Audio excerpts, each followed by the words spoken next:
Welcome back, microbiologists. So, we have just gone in depth studying our bacteria and our archaea, different eukaryotic pathogens. And now let's get into viruses. Viruses are kind of that weird gray area between what is living and what is dead. They can multiply, they can act kind of like life, but they're not living on their own. Along with viruses, we're going to talk about viroids and prions. These may be words that you've heard a little bit through this semester. We haven't really discussed these in much detail yet, so I'm excited for this chapter. So, viral diseases are not new. They have existed for pretty much as long as people have existed, but they haven't really been able to be studied much until very recently. One is because they can't be cultured outside of their host, and one is because they're too small to be seen with the light microscope. It takes an electron microscope to be able to see this type of organism, this type of pathogen. In 1886, though, Adolf Meyer showed that a disease caused by a virus could be transferred from a diseased plant to a healthy plant. And then through the 1980s and 1990s, there was a lot of advancements in molecular biology that led to recognizing several viruses. Here in this picture, this is a red blood cell. Just imagine it's like so big it's going off the screen here. Then here's an E. coli. Here's an elementary body of a chlamydia. Hope you remember what that means. Then here's an Ebola virus, vaccinia virus, a viroid, a prion, poliovirus, bacteriophages. Look at how tiny they are compared to a bacteria. Think of how tiny a bacteria is to begin with, but then how tiny these little organisms are. Adenovirus. Adenovirus causes some mild types of cold. A lot of them don't cause anything. Bacteriophages, which can infect bacteria. Rhinovirus, which infects the upper respiratory tracts, can lead to a cold. Tobacco mosaic virus, which infects tobaccos. Rabies virus, which causes rabies. A viroid, which will infect plants. Vaccinia virus, which causes smallpox. Ebola virus causes Ebola. Poliovirus causes polio. And prion causes things like mad cow disease. Viruses are all obligatory intracellular parasite. That sounds like a big word that you want to just run screaming away from, but let's stop and break it down. Obligatory means they're obligated to live in one way, and that is intracellularly. They are obligated to live inside of a cell. And when they live inside of a cell, they are not a house guest that comes over and brings lunch and washes the dishes. They're a house guest that comes over and rips your house apart. So they're a parasite. So they're obligatory intracellular. They are required to live inside of a living host.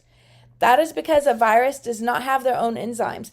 They don't have their own enzymes for metabolism, so they can't do their own metabolism. They can't get energy or build things. They don't have their own enzymes for protein synthesis, so they can't build their own proteins. They don't have enzymes for ATP production, so they can't store ATP. They are going to require the enzymes that are inside of the host cell. So they are not going to use their own enzymes. They're going to get into your cell and steal your enzymes for metabolism. They're going to steal your enzymes for protein synthesis. They're going to steal your enzymes for ATP production. And so as that virus is in there using up your enzymes, you don't have access to your own enzymes, and your cell is going to be damaged and eventually killed by the presence of that virus. So a virus does not have enzymes, but it does have DNA or RNA, typically only one, and it could be either one. And whichever type of nucleic acid it has, it could be single-stranded or double-stranded. So in all of other life that we've talked about, we have double-stranded DNA and we have single-stranded RNA. But in viruses, there are some that are single-stranded DNA, some that have double-stranded DNA, some that have single-stranded RNA, some that have double-stranded RNA. And so one cool thing that our bodies have learned is if there is single-stranded DNA, it probably signals a virus infection and it'll attack it. If there is double-stranded RNA, it probably signals a virus infection and it will attack it. So your virus has some sort of nucleic acid. Then it also has a protein coat around it. That protein coat is known as a capsid. And that's it. That's all it takes to make a virus. However, some viruses also have an envelope. An envelope is a phospholipid bilayer that surrounds the virus, usually just stolen from whatever cell that virus had been infecting. So the virus envelope will provide lipids, proteins, and carbohydrates. Some viruses also have spikes. may have heard of virus spikes when you've heard about influenza or COVID-19. These are proteins on the surface of a viral structure that are involved in attachment. So spikes help a virus stick to a cell, get into a cell, interact with a receptor on a cell. They're also helpful for identification. So we can identify the presence of a viral infection by testing positive for having a spike present there. Spikes are also a common target of vaccine development. So if you can develop an immune response to a spike, you have an immune response to that organism unless it starts changing the structure of its spike. Most viruses are only going to infect specific types of cells in one host. So if you think about like rabies virus isn't going to, it's going to infect mammals. It's not going to infect plants or bacteria.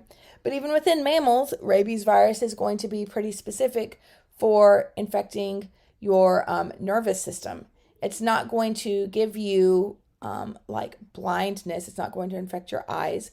It's not going to infect your gastrointestinal tract. It's going to mainly be infecting those specific cell types that it can attach. The host range refers to the specific cells that virus can infect, and that is going to be determined by the receptors on the virus and the receptors on the cell. So what can that virus stick to? That's what type of cell can be infected.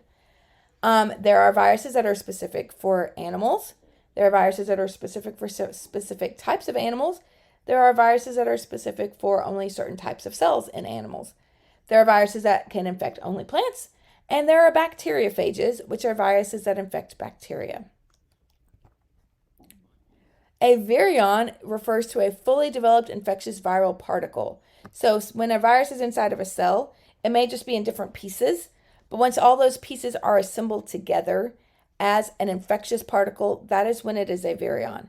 To be a virion, to be infectious, it is going to have all of the things that it takes. It will have a nucleic acid, DNA or RNA. It will have a capsid, which is the protein coat that provides protection and allows cell-to-cell transmission. The envelope, the spike, if it uses those.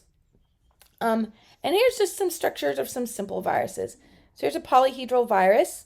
It has this blue capsid protein around it, and inside it has purple nucleic acid.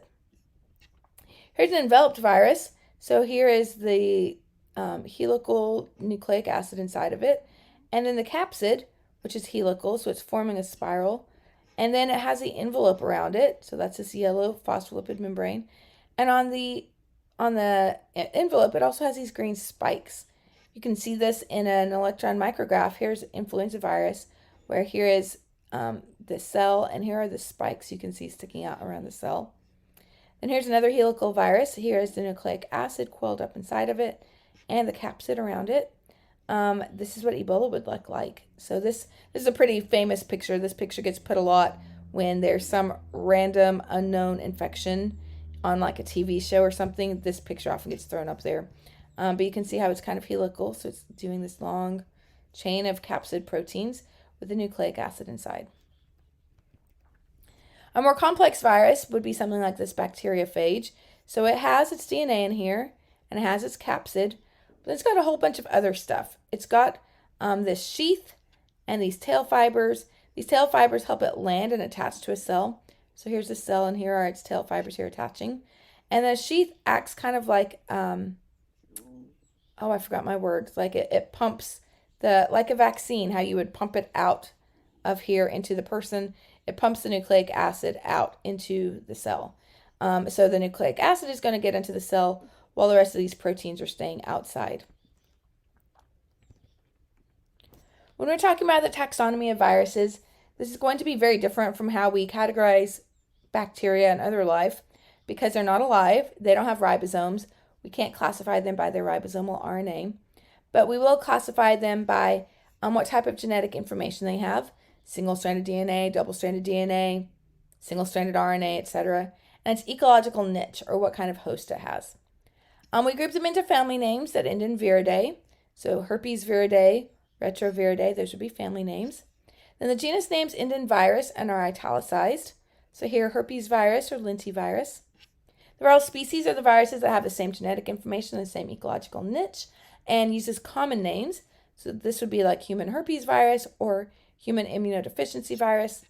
And then they can be divided into subspecies, so HHV1, HHV2, or HIV1, HIV2. Subspecies are all still going to cause the same disease. They are still within that same species, but they may have slightly different antigens on their surface. They might have slightly different infection abilities. So that's where you start having subspecies. So how does a virus species differ from a bacterial species? What are the components of a virion? I'll meet you back in our next lecture video. We're going to start talking about how a virus goes through its infectious cycles and what it is doing inside of a human host or inside of any host.